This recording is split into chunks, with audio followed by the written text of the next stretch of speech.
I got a chance to be one of the first inside of the new VF9 from Vinfast. Like, what? What is real life right now? Now, this is a part of their luxury line, and it hasn't even been released yet in the States, but you can pre-order it, which I'll have linked below. All right, so what we're gonna do is go on a tour together and see exactly how, or rather if, they put the luxe in luxury. And if you follow my channel, you might even remember when I had the chance a while back to check out the VF8. But either way, I'm gonna have a link for you above and also in the description box. Now, first stop, picking up the VF9. And while I was there, I did check out their show floor. So inside, they have a few models that you can like actually sit inside and check out with some merch and some more detailed views of different aspects about the car alongside the wall, like the interior material and the color options that they offer. But overall, I would say the show floor is a very nice way to get introduced to things.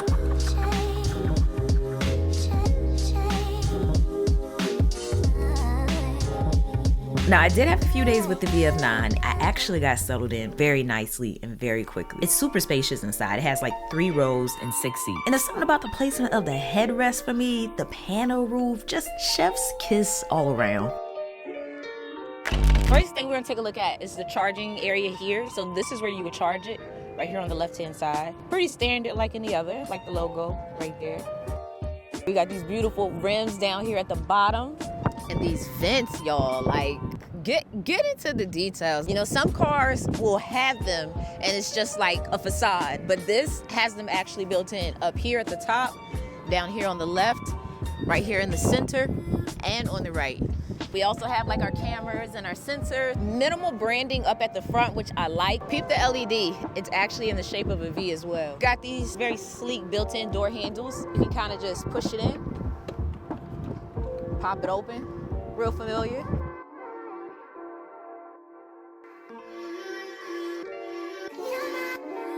All right. And look, wait, I slammed it too hard. They have soft closed doors, y'all. Check this out.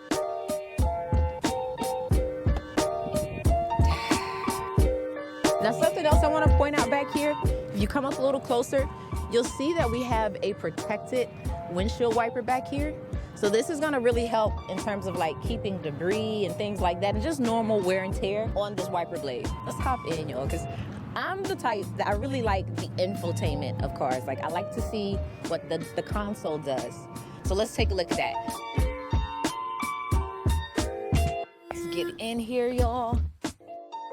You have your gears here in the center, so this is how you change from, you know, park to reverse, neutral drive, all of that. Your gear shift is here. You have your volume toggle here, but the unique thing, y'all, I gotta show you this.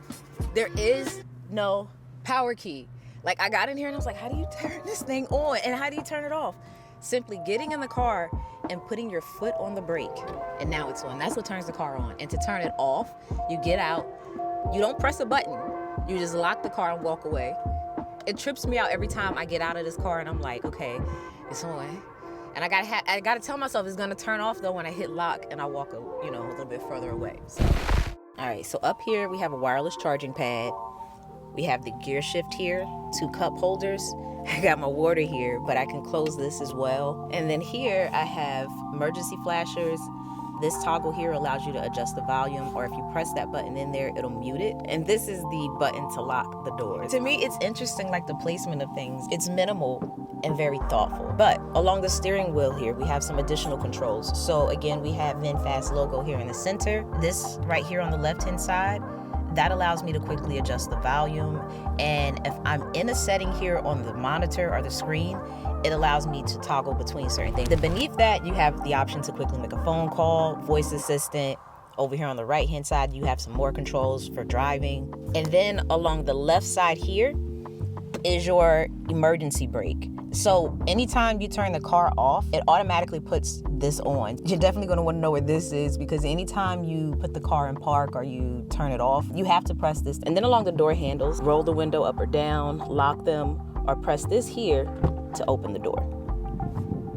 And I like this. You got like a little handle, so that helps in getting in and out, especially having an actual gap there. Did you hear the soft close? It gets me every time. But anyway, I like that it's an actual handle. And then you have additional storage built into the doors. So taking it to the center here, we have some storage. And then along the top here is where we have our lights, mirrors. There's a camera up here as well. And it's interesting because it can tell when you're distracted while you're driving, if you're texting, if you're falling asleep, and it will prompt you to, like, you know, or suggest rather to you, do you want to pull over? Do you want to grab a coffee? To kind of, you know, get your attention, like, hey, you're not driving the way that you should be. So I like that. To me, they're like touches all over that give a luxury feel. From the material to the design to even the touchscreen panel for the second row. And a heads-up display, which is nice, especially when I take into consideration how clean the design is on the driver's side with the removal of the little, you know, digital console behind the steering wheel. And truth be told, I didn't miss having it. Like, I thought I would, but I found that it was nice to actually have this change. You know, it just kept it minimal, but in a way that didn't feel too foreign. And another change I noticed with this model is a better warranty. Now, I don't know which I like more, the pano roof, the massagers, or the heated and ventilated seats. I can't choose. And kudos that the first 2 rows of seats can actually enjoy some of these comforts too. Because, you know, sometimes things like the massagers are only on the driver's side or just the driver and the passenger, but we all get to eat here. Sitting wise, you can fit 2 people on the back row. And I don't know about y'all, but for me, Apple CarPlay and Android Auto is a must. So I'm happy that it's up here. Now, the driving experience, it was super comfortable. Pickup speed was decent, but, you know, don't expect to be racing in this. It's not that kind of vehicle. But one thing I will say that I noticed that I wish was a little bit different is the turn radius. It's a little wide, so it doesn't really like hug a turn, but it's still very pleasant to drive. It's just something that I would say to keep in mind when doing so. It's not doing too bad on the range right now. Currently, we're at 149 miles.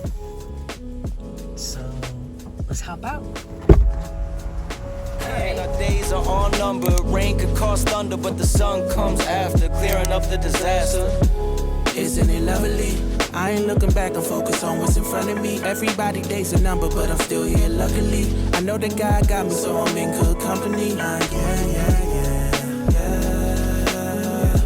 When it comes to electric charging, I feel like you exchange time for money. You save money, but you exchange it for sitting a little bit longer than you're accustomed to with gas. I like EVs. I like this experience in terms of like not having to depend on gas stations, but it also increases a little angst as you adjust to that type of lifestyle. And then if you get a charger at home, you get the convenience of being able to leave your house with your battery where you need it to be and not always have to find a charging station. So we are done. So look, the LED is green now.